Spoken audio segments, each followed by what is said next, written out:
Hi, I'm Dr. Herendeen. You must be Brady. Yes. Yes. Hi, nice to meet you. Hi, Lisa. The examination of children differs from the examination of adults in many significant ways. Unlike adult patients, who typically can be counted on to follow your lead, children tend to vary greatly in their levels of cooperation, requiring you to adapt your examination to the situation at hand. Therefore, you may find it necessary to adjust both the order and style of the examination to the child's mood, behavior, and level of development.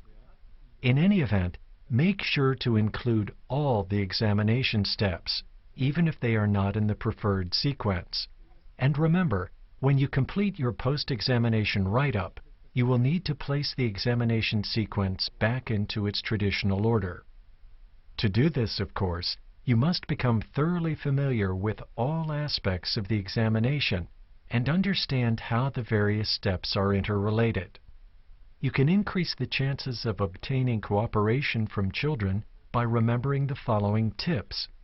You can begin the examination with the child sitting on the parent's lap, moving the child to the exam table for the components that require him to lie down. Let the parent undress the child, and try to be at the child's eye level. Engage the parents, too. Solicit their help in calming the child or otherwise assisting. Including the parents also provides an opportunity to assess temperament and bonding. Engage children in age-appropriate conversation, using a playful, reassuring voice. Paddleboards are fun. Do you have a good kick? Yes. Make a game out of the examination. For example, you might say, And can you breathe like a puppy dog and go? let the child see and touch the tools you will use during the examination. Avoid asking the child's permission to examine a body part. After all, you will do the examination regardless. If you cannot console the child, complete the examination expeditiously, or give the child a short break. Mastering the techniques of examining children takes time. With practice and experience, you will achieve technical proficiency. In general, you will perform non-disturbing maneuvers early and potentially distressing maneuvers near the end. With the patient's health history in mind, and after good hand hygiene, you are ready for the physical examination. Begin with a general survey, inspecting the patient closely, literally from head to toe, in order to form impressions for your later written assessment.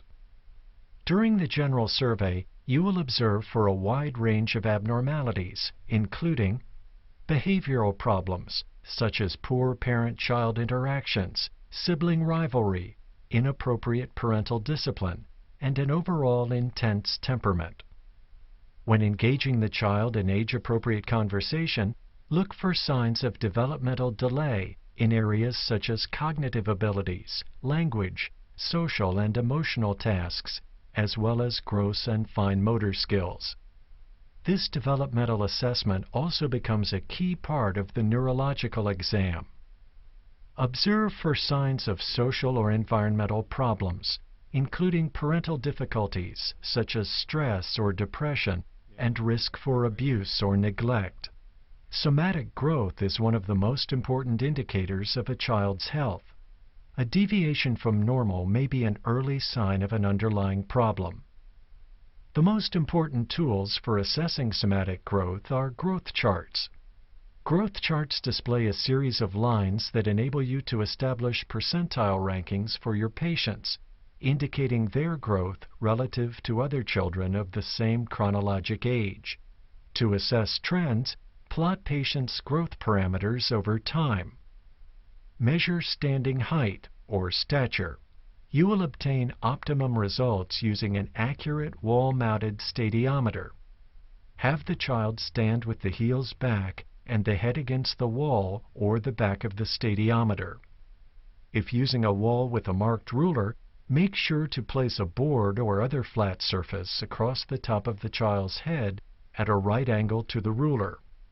Please note that stand-up weight scales with height attachments are relatively inaccurate. Weigh children in their underpants or gown on a stand-up scale.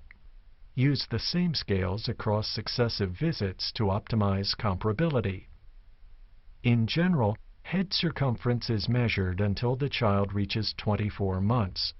Afterward, this measurement may be helpful if you suspect a genetic or central nervous system disorder. Age and sex-specific charts are now available to assess body mass index for age. BMI measurements are helpful for early detection of obesity in children older than 2 years old. It is helpful to give parents their child's BMI results, together with information about the impact of healthy eating and physical activity.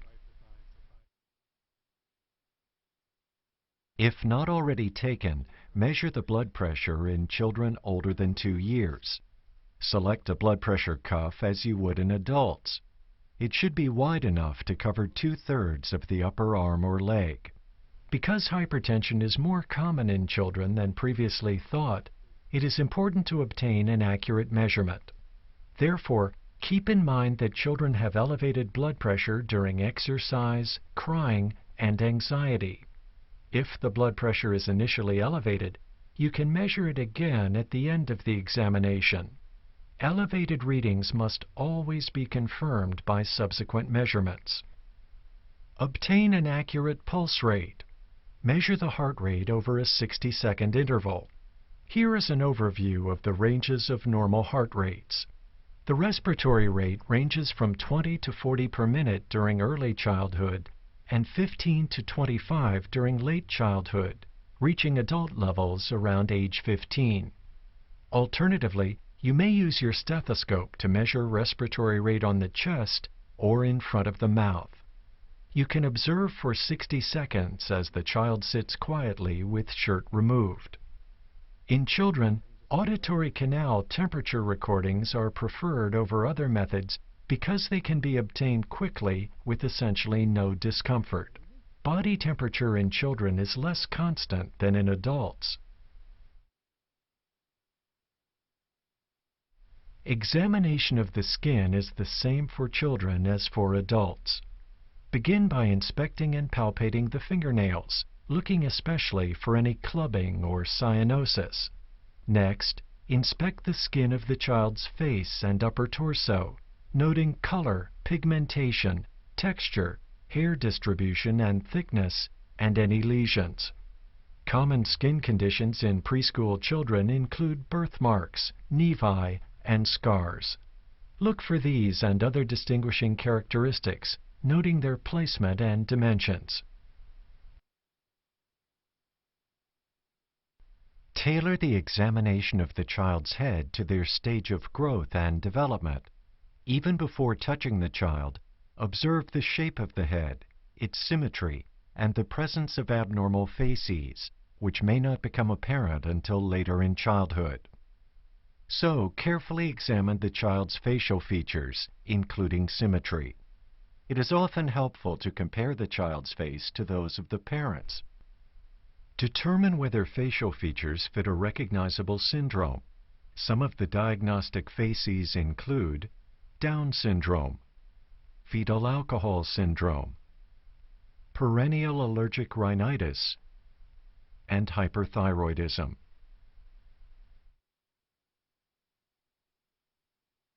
Examine the child's eyes just as you would in adults. Inspect each cornea, iris, and lens. Check the color of the conjunctiva and sclera. The two most important parts of the eye examination for young children are to test visual acuity in each eye and to determine whether the gaze is conjugate and symmetric.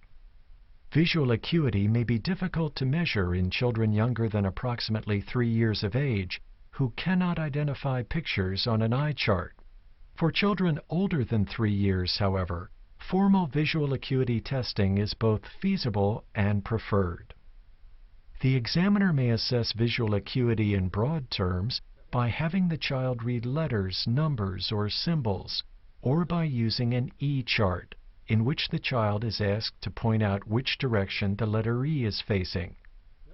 To test for conjugate gaze, or to look for strabismus, you may perform several tests also used for adults. The first of these tests, the corneal light reflex test, consists of simply observing the reflection of a light from the child's corneas. If you shine a light in front of the child's face and stand about 2 to 3 feet away, the reflection should be symmetrical and visible, very slightly nasal to the center of each pupil.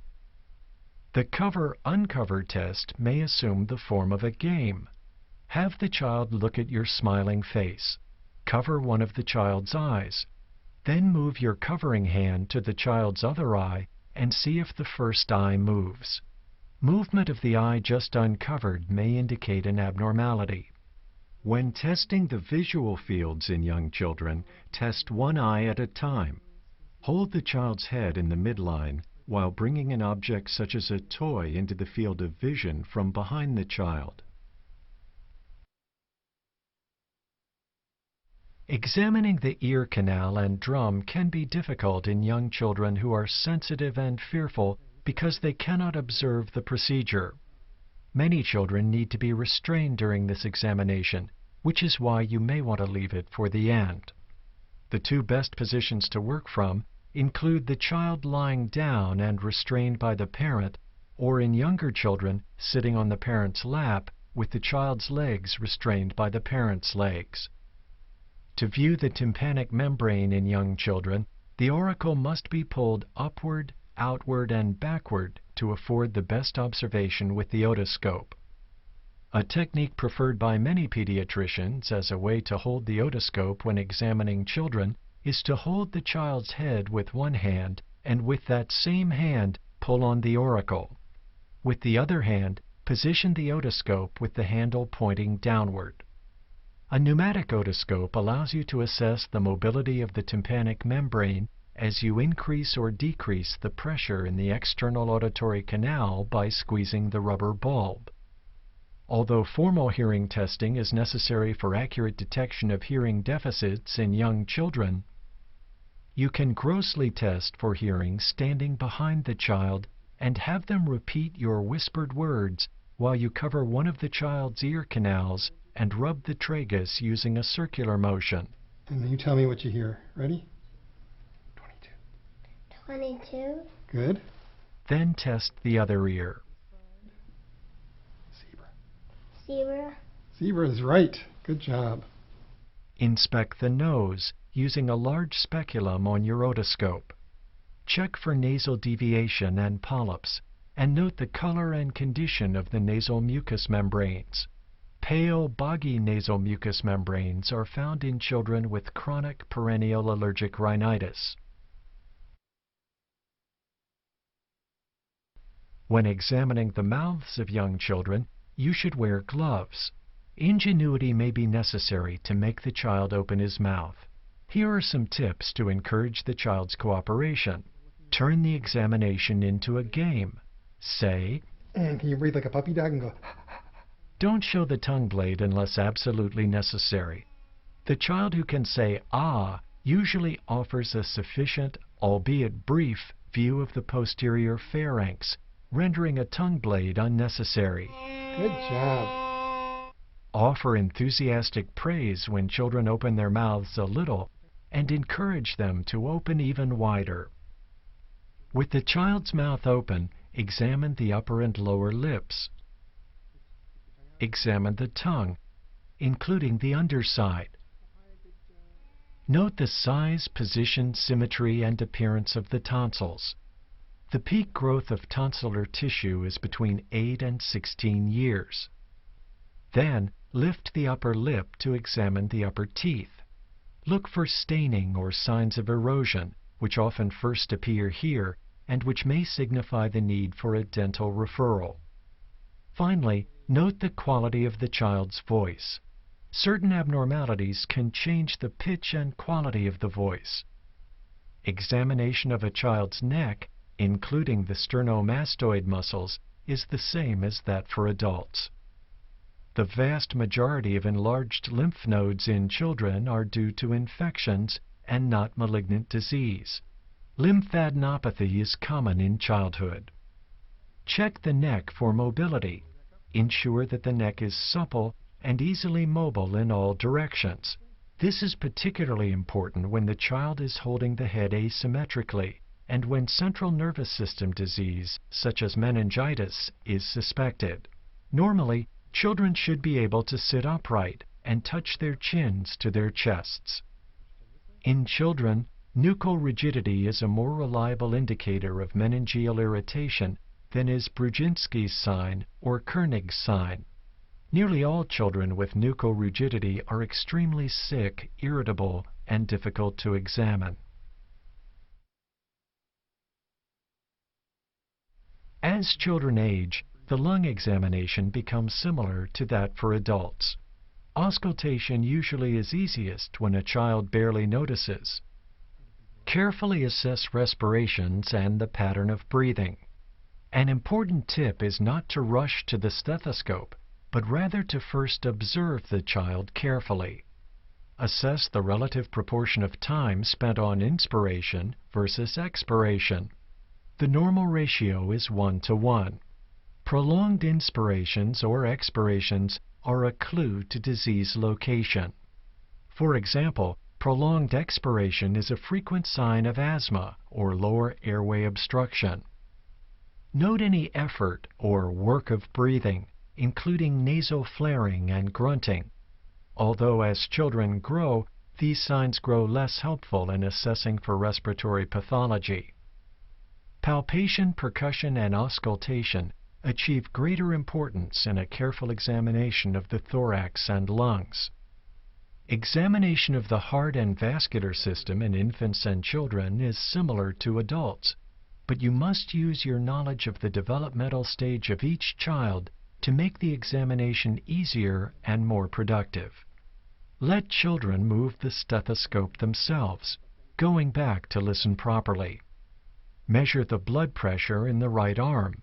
If the child is 3 to 4 years old, measure it in both arms and one leg at a time to check for possible coarctation of the aorta.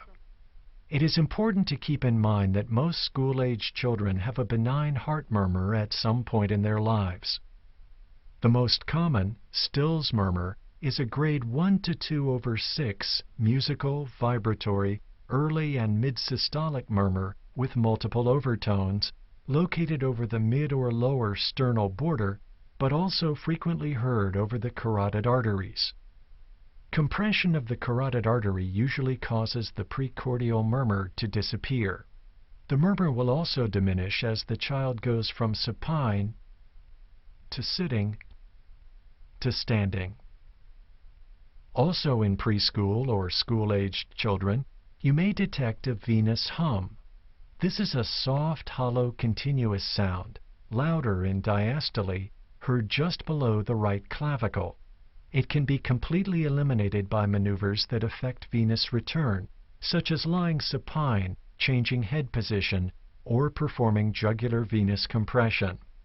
A venous hum has the same quality as breath sounds, and therefore is frequently overlooked. The murmur heard in the carotid area, or just above the clavicles, is known as the carotid bruit. It is early and mid-systolic, with a slightly harsh quality. It is usually louder on the left, and may be heard alone or in combination with Still's murmur. It may also be completely eradicated by carotid artery compression. Examination of the breasts in young children consists solely of inspection, because in both sexes there is little breast tissue. To examine the abdomen of a young child, have the patient lie supine with knees flexed. Many children are ticklish, so distraction can be important. Chatting with the child can help him relax, as can placing your whole hand flush on the abdominal surface for a few moments without probing. For particularly sensitive children, try placing the child's hand under yours. Eventually, you will be able to remove the child's hand and palpate the abdomen freely. Palpate lightly in all areas, then deeply, leaving the site of potential pathology to the end. Begin palpating low on the abdomen, moving your hand upward, so that you do not miss the edge of the liver or spleen. One method to determine the lower border of the liver involves the scratch test. Place the diaphragm of your stethoscope just above the right costal margin at the midclavicular line. With your fingernail, lightly scratch the skin of the abdomen along the midclavicular line, moving from below the umbilicus toward the costal margin.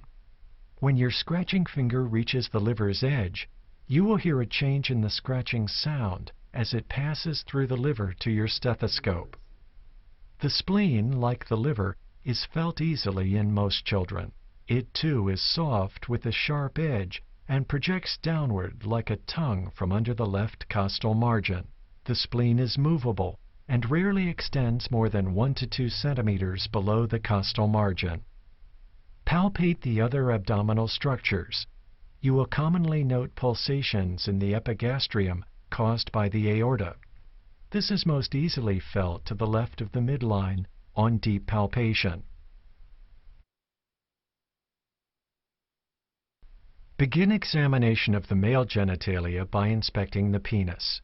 The size in prepubertal children has little significance unless it is abnormally large. In obese boys, the fat pad over the symphysis pubis may obscure the penis. There is an art to palpation of the young male scrotum and testes, because many have an extremely active cremasteric reflex that may cause the testis to retract upwards into the inguinal canal and thereby appear to be undescended. Therefore, examine the male child when he is relaxed, because anxiety stimulates the cremasteric reflex.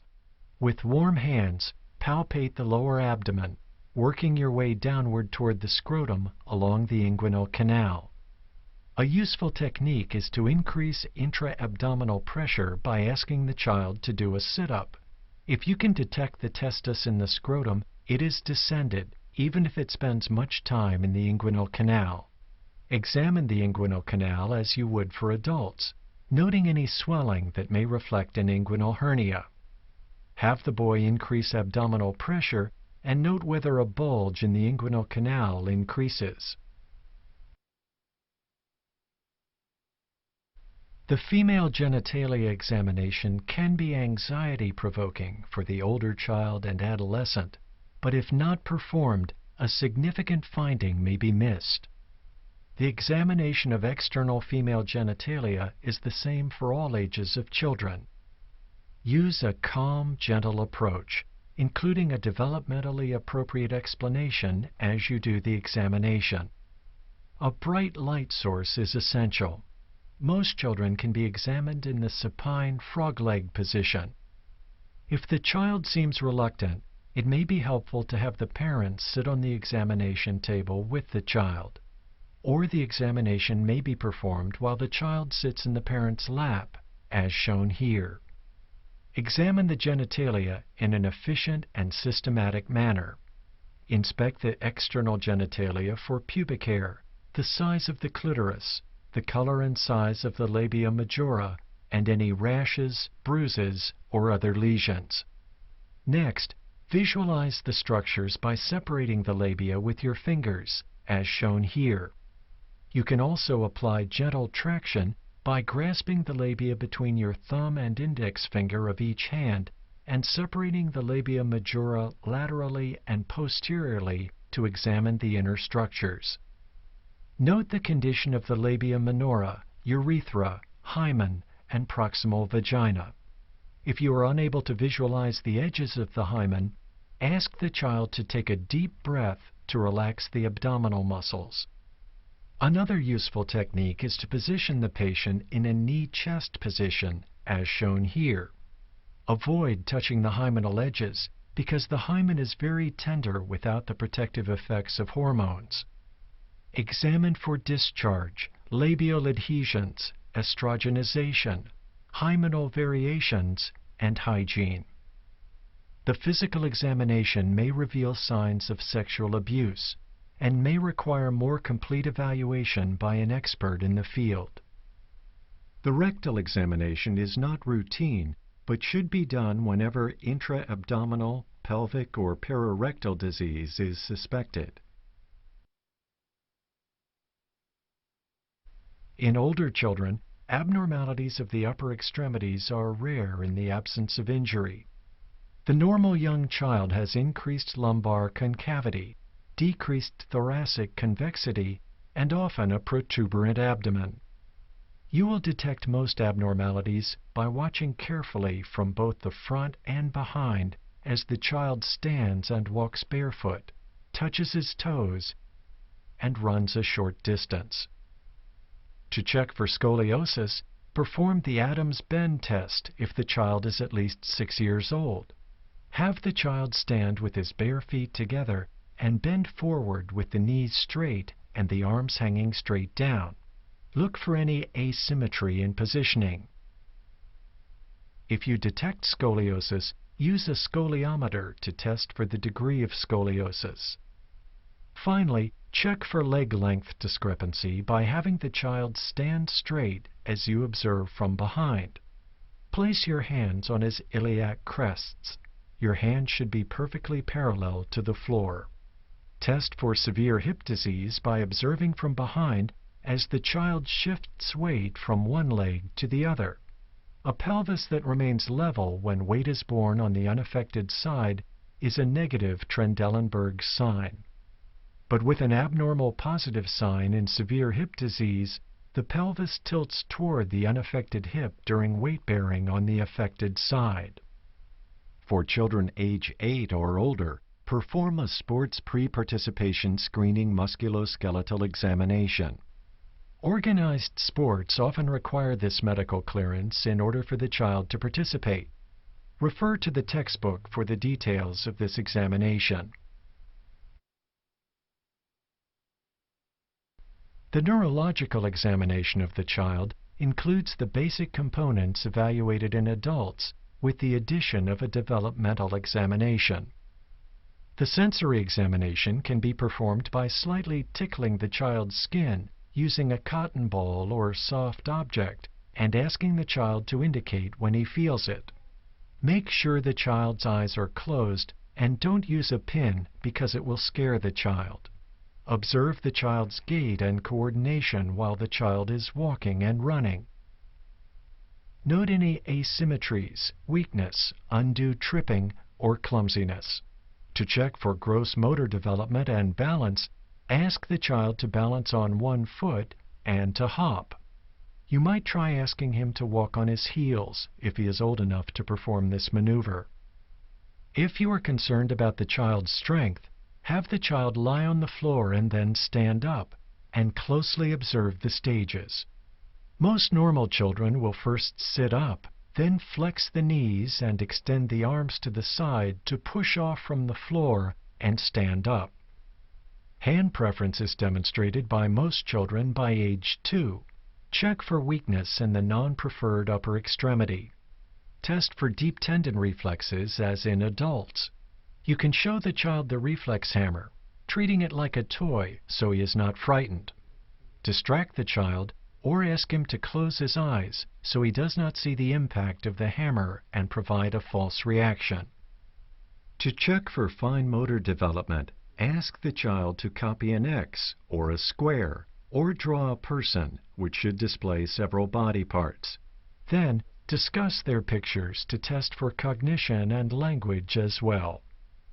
The cerebellar examination can be performed by asking the child to touch your finger and then his nose, and by having him perform rapid hand movements. Children older than 5 years old should be able to tell right from left, so you can assign them right-left discrimination tasks as well. The cranial nerves can be assessed using developmentally appropriate strategies. Cranial nerve 1, which mediates sense of smell, is generally not tested at this age. Cranial nerve 2, which mediates vision, is usually assessed in part by testing for visual acuity. Use the Snellen chart or E-chart for those children ages 3 years and older. Cranial nerve 2, along with cranial nerve 3, controls response to light. You will have tested for this previously during the child's eye assessment. Cranial nerves 3, 4, and 6, which mediate extraocular movement, can be tested by having the child track light or an object as in your earlier eye assessment. The motor portion of cranial nerve 5 innervates the muscles of mastication, while the sensory portion mediates facial sensation and the sensory part of the corneal reflex. Cranial nerve 5 may be assessed by having the child smile. Cranial nerve 7 innervates all muscles of facial movement and expression and should be assessed by asking the child to make faces. Cranial nerve 8 mediates hearing and vestibular function and should be assessed in a formal hearing testing session. Cranial nerves 9 and 10 mediate the sensory and motor functions of the palate, pharynx, and larynx. These nerves are assessed by asking the child to stick out his whole tongue and move it back and forth. Cranial nerve 11 innervates the sternomastoid muscles and upper trapezius muscles and is assessed by having the child push your hand away with his head. Cranial nerve 12 mediates motor functions of the tongue, affecting articulation of words. To assess, observe the child's speaking ability. Remember that a clear, well-organized clinical record, employing language that is neutral, professional, and succinct, is one of the most important adjuncts to patient care. HENT was normal, neck was supple, lungs were clear, heart regulating rhythm with no murmur, abdomen was soft. After practice and further review of this video, make sure you have mastered the important learning objectives for examining children.